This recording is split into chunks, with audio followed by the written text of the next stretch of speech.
우리 옆 사람과 축복하며 다시 인사하겠습니다. 주님의 이름으로 축복합니다. 오늘도 은혜 많이 받으시기 바랍니다. 제가 설교할 때 마스크를 좀 벗고 하겠습니다. 우리 전조합평교에 와가지고 처음으로 마스크를 벗고 설교를 하는 것 같아요. 근데 저는 사실 마스크 쓰는 게 편한 것 같아요. 표정도 숨기고 수염도 기를 수 있고, 이빨에 묻었는지 안 묻었는지 신경을 안 써도 되고요. 교회에서 아마 다른 교회들을 보니까 거의 설교할 때 마스크를 안 쓰더라고요. 근데 저는 마스크 쓰는 게 편해가지고 계속 마스크를 썼는데, 요 근래에 목사님 얼굴을 모르겠다라는 분들도 있고 그래서 마스크를 좀 벗고 설교를 하기로 했습니다. 또 교인들도 보니까 다른 교회들은 자유롭게 마스크를 쓰시는 분도 있고 안 쓰시는 분도 있고, 그거는 자율적으로 여러분들이 조절을 하시면 되겠습니다. 가장 무서운 형벌이 무엇일까 물어보면 아마 대부분의 사람들은 사형이다라고 생각하고 이야기를 할 것입니다. 그렇습니다. 그래서 우리나라에서도 법정으로 최고형, 그러니까 가장 큰 형벌은 바로 사형입니다. 물론 1997년 이후로 실질적으로 사형을 집행하지는 않기 때문에 우리나라는 1997년 이후로는 실질적으로 사형 제도를 폐지한 국가다라고 그렇게 알고 있습니다. 하지만 여전히 우리나라 형법에는 사형이 최고 형벌이다라고 그렇게 나와 있습니다. 그런데 큰 죄를 짓고도 요행이 들키지 않고 살아가는 사람이 있습니다. 그리고 때로는 큰 죄를 지어서 잡혔는데도 여러 가지 수단과 방법을 사용해서 교묘하게 빠져나가는 사람들, 풀려나가는 사람들도 많이 있습니다. 이런 사람들은 그러면 죄에 합당한 벌을 받지 않았기 때문에 죄와 형벌에서 자유로워진 것일까요? 그렇다면 이것보다 더 억울한 일은 아마 없을 것입니다. 이러한 우리들의 생각과 다르게 성경은 가장 무서운 벌은 형벌을 받는 것보다, 사형을 당하는 것보다 그 죄 속에서 계속 머물러 있는 것이다, 그렇게 말씀을 하십니다. 그 죄의 발각 여부에 관계가 없다라는 것입니다. 다시 말해서 죄와 벌은 서로 다른 것이 아니라 동전의 앞면과 뒷면처럼 같은 것이다 라는 것입니다. 죄를 짓는 그 순간 그 사람은 그 어떤 큰 형벌보다 더 큰 벌을 받고 있다라는 것입니다. 그런데 더 무서운 벌이 있습니다. 그것은 죄를 짓고도 전혀 그것이 죄인 줄 모르고 살아가는 것입니다. 즉 죄의식을 느끼지 못하고 살아가는 것, 그것이 더 큰 죄에 대한 형벌, 자기 자신에 대한 형벌이 된다라고 알려주고 있습니다. 우리 예수님께서 우리에게 말씀하십니다. 요한복음 3장 18절 19절 말씀 같이 한번 읽어보겠습니다. 시작. 믿지 아니하는 자는 하나님의 독생자의 이름을 믿지 아니하므로 벌써 심판을 받은 것이니라.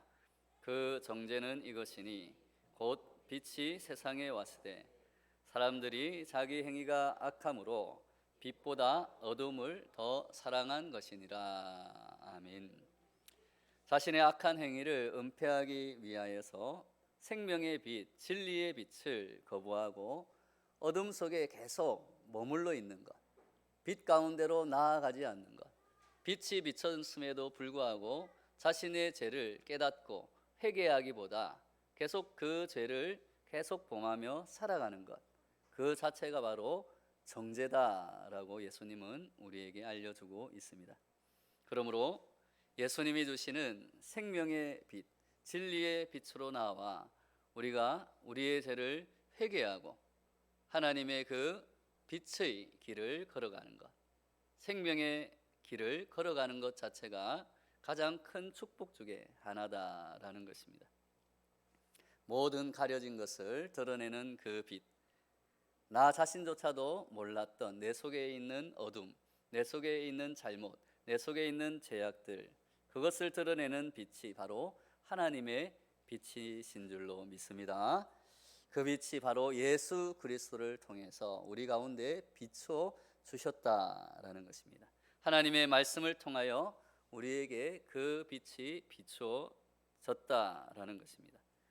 그 빛은 우리의 죄를 드러낼 뿐만 아니라 그 죄에서 해방시킬 수 있는 유일한 빛이다라고 성경은 우리에게 알려주고 있습니다.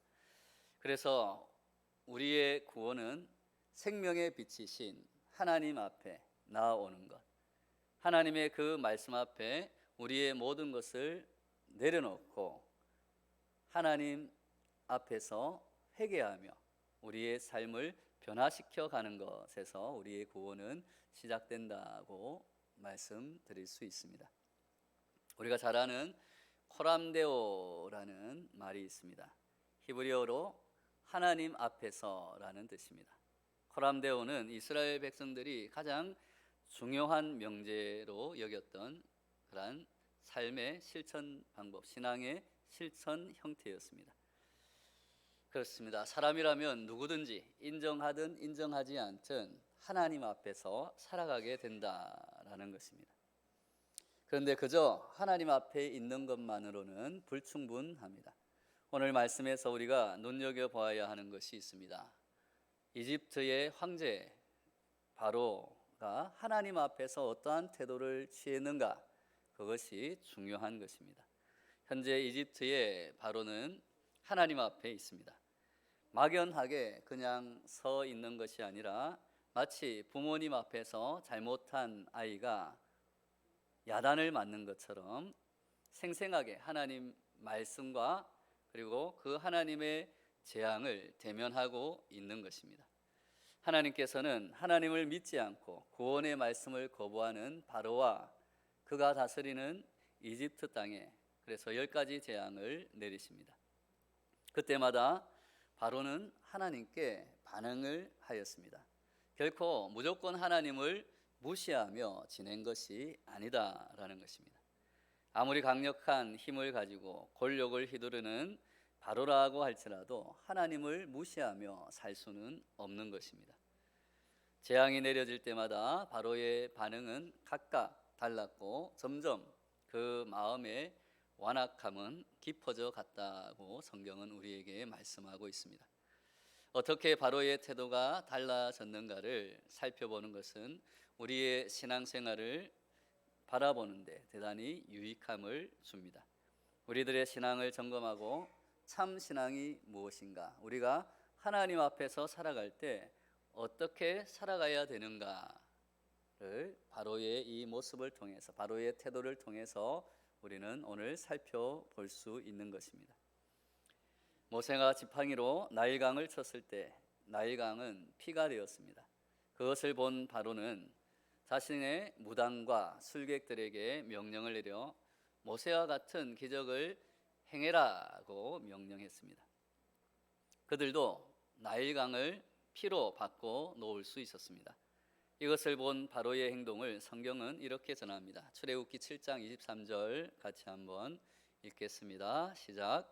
바로가 돌이켜 궁으로 들어가고 그 일에 관심을 가지지도 아니하였고, 왕궁으로 돌아가면서 바로는 속으로 아마 이런 생각을 했을 것입니다.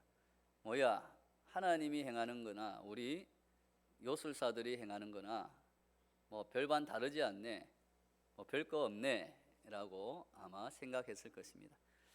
많은 사람들이 하나님의 경고에 대해서 이런 반응을 보입니다. 믿는 우리들도 때로는 우리가 잘못을 하고 죄악을 저지를 때 어떤 반응이 없다, 또는 하나님의 징계가 시원찮다, 뭐 작다라고 느낄 때 뭐 별거 아니네, 내가 뭐 죄를 지어도 뭐 별일 없이 살아가네, 괜찮네, 다른 사람도 다 비슷한 죄를 짓고 살아가는데 별거 없이 살아가는구나.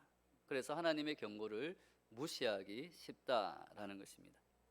그래서 고난이 심화되고 불행이 고착되어 버린다는 것입니다. 성도들은 그래서는 안 된다라는 것을 우리는 이 말씀들을 통해서 마음속에 새겨야 할 것입니다. 하나님의 아주 작은 경고라도 우리는 겸허하게 받아들여야 합니다. 그리고 그 말씀에 순종하는 태도, 순종하는 반응을 보일 때 하나님께서 우리를 새롭게 하시고 우리를 거룩하게 하시고 또한 하나님께 인정받는 사람, 사람들에게도 존경받는 존귀함을 얻는 사람으로 세워주실 줄로 믿습니다. 베링거라는 심리학자가 대단히 중요한 말을 했습니다. 우리 같이 한번 읽어볼까요? 시작. 사건은 10%만 사실이고 나머지 90%는 그 사건에 대한 반응이다. 무슨 말입니까? 어떤 일들이 있을 때마다 또는 어떤 사람에 대해서 어떤 상황에 대해서 또는 내 생각에 대해서 내 행동에 대해서 중요한 것은 그것을 어떻게 반응하는가, 즉 그 태도가 중요하다라는 것입니다. 내가 겪는 사건에 대해서 어떻게 반응하느냐에 따라서 내 인생이 달라진다는 것입니다. 성공과 실패도 마찬가지입니다. 불행과 행복도 마찬가지입니다. 내가 겪는 성공과 실패, 그 불행과 행복에 내가 어떻게 반응하느냐, 내가 어떠한 태도로 살아가느냐, 그것이 우리의 성공과 실패를, 우리의 불행과 행복을 결정할 수 있다라는 것입니다. 그러므로 하나님 앞에서 우리가 어떻게 반응하느냐, 하나님 앞에서 우리가 어떠한 태도로 살아가느냐가 우리의 구원과 우리의 심판을 결정하게 된다라는 것입니다. 사랑하는 여러분, 하나님 앞에서 우리는 하나님의 말씀에 순종하는 태도를 보여 하나님의 생명의 길을 걸어가야 할 줄로 믿습니다. 하나님 앞에서 바로는 하나님의 권능을 무시하는 잘못을 저질렀습니다. 이것은 아주 작은 것 같으나 끝내 그의 운명을 결정하는 치명적인 것이었습니다. 두 번째, 개구리 재앙에 대한 반응입니다. 바로의 술객들도 개구리를 하수에서 올라오게 할 수 있었다고 지난주에 말씀드렸습니다. 그러나 그들은 그것을 없애지는 못했습니다. 개구리 재앙을 견디다 못한 바로는 모세에게 약속했습니다. 좋다, 이스라엘 백성들을 광야로 보내어 하나님께 예배 드릴 수 있도록 허락하겠다. 그래서 모세는 개구리들을 되돌려 보냈습니다. 그러나 그 후에 바로의 태도를 성경은 이렇게 전하고 있습니다. 우리 같이 읽겠습니다. 출애굽기 8장 15절 말씀 시작. 그러나 바로가 숨을 쉴 수 있게 됨을 보았을 때에 그의 마음을 완강하게 하여 그들의 말을 듣지 아니하였으니 여호와께서 말씀하신 것과 같더라. 그렇습니다. 문제가 해결되자 하나님께 했던, 사람들에게 했던 약속을 이행하지 않고 다시 제자리로 돌아갔다라는 것입니다. 마치 죽을 것 같이 느껴졌을 때는 하나님께 매달리고 또 사람들에게도 부탁을 하고 약속을 하지만 그 문제가 해결되었을 때 그야말로 숨통이 트이자마자 돌변하는 인간의 모습을 보여주고 있는 것입니다. 많은 사람들이 이처럼 문제가 생길 때는 하나님께 매달리지만 정작 문제가 해결되고 난 다음에는 다시 제자리로, 원점으로 돌아갈 때가 많다라는 것입니다. 그러나 우리가 기억해야 할 중요한 사실이 있습니다. 그것은 하나님께서는 소원한 것을 반드시 갚기를 원하신다라는 것입니다. 하나님께서는 사람이 하나님께 소원한 것을 반드시 찾으신다라는 것입니다. 하나님께서는 하나님을 거부하는 바로에게 그래서 계속해서 이와 파리, 악질과 독종의 재앙을 통해서 진짜 신은 하나님이시다. 그리고 하나님을 경배하고 하나님께 예배드리는 것이 인간을 구원과 생명의 길로 인도하는 것이다. 참 자유와 해방을 사람들에게 주는 것이다 라는 것을 알려주었습니다. 그래도 바로는 하나님께로 돌아오지 않았습니다. 계속해서 하나님 앞에서 그는 잘못된 반응을 보이고 있는 것입니다. 그래서 내리신 벌이 우박의 재앙입니다. 이러한 재앙이 계속되자 이집트 땅에서 중요한 변화가 일기 시작하였습니다. 하나님 말씀을 경청하기 시작하는 이집트 사람들이 생기기 시작한 것입니다. 우리 9장 20절 21절 말씀 같이 봉독합니다. 시작. 바로의 신하 중에 여호와의 말씀을 두려워하는 자들은 그 종들과 가축을 집으로 피하여 들였으나 여호와의 말씀을 마음에 두지 아니하는 사람은 그의 종들과 가축을 들에 그대로 두었더라. 아멘. 하나님을 두려워하는 마음이 곧 하나님을 경외하는 마음입니다. 이 마음이 사람들을 두 그룹으로 나뉘었습니다. 하나님의 말씀을 믿는 자와 끝까지 하나님의 말씀을 거부하는 자. 하나님의 말씀을 믿고 하나님의 말씀에 순종한 자는 생명을 얻었으나 하나님의 말씀을 끝까지 믿지 않고 거부한 자들은 그 생명이 멸망하는 것을 지켜보아야 했습니다. 그런데 이 우박의 재앙을 당하는 바로의 태도가 9장 30절 31절 말씀에 기록되어 있습니다. 같이 읽어보겠습니다. 시작. 그러나 왕과 왕의 신하들이 여호와 하나님을 아직도 두려워하지 아니할 줄을 내가 아나이다. 그때에 보리는 이삭이 나왔고 삼은 꽃이 피었으므로 삼과 보리가 상하였으나 그러나 밀과 쌀 보리는 자라지 아니한 고로 상하지 아니하였더라. 아멘.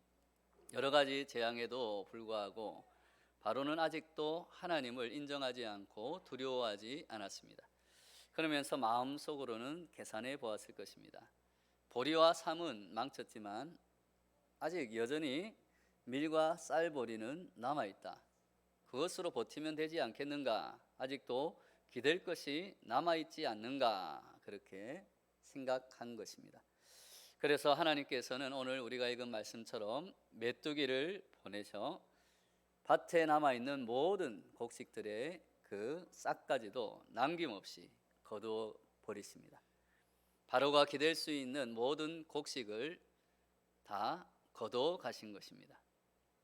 사람이 떡으로만 사는 것이 아니라 하나님의 말씀으로 오직 하나님을 경외함으로 그 생명을 유지할 수 있음을, 그리고 영원한 생명을 얻게 됨을, 멸망에서 영생을 얻게 됨을 하나님은 가르치시고자 하신 것입니다.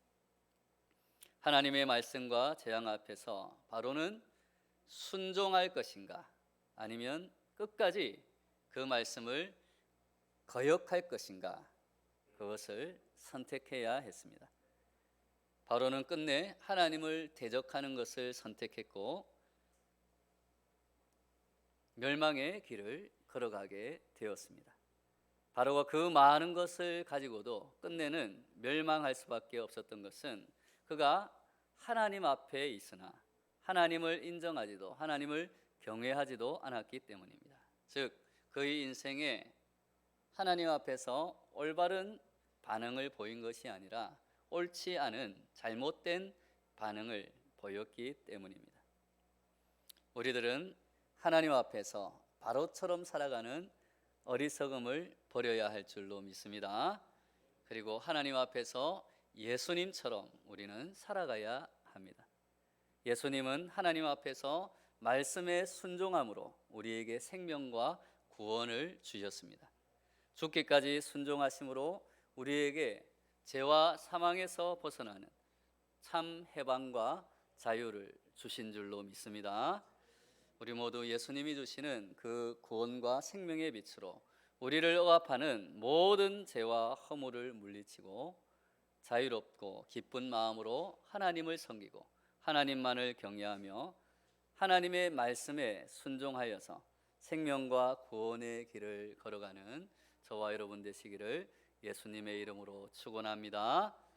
다 같이 오늘 말씀을 붙들고 기도할 때에 하나님 앞에서 우리 모두가 살아갈 때에 바로의 어리석은 반응과 태도를 버리고 죄악과 그 허물을 벗어버리고 오직 하나님 앞에서 예수님처럼 말씀에 순종하며 생명과 구원의 길을 걸어가게 하여 주시옵소서. 우리 주여 한번 외치고 기도하며 나아가겠습니다. 주여.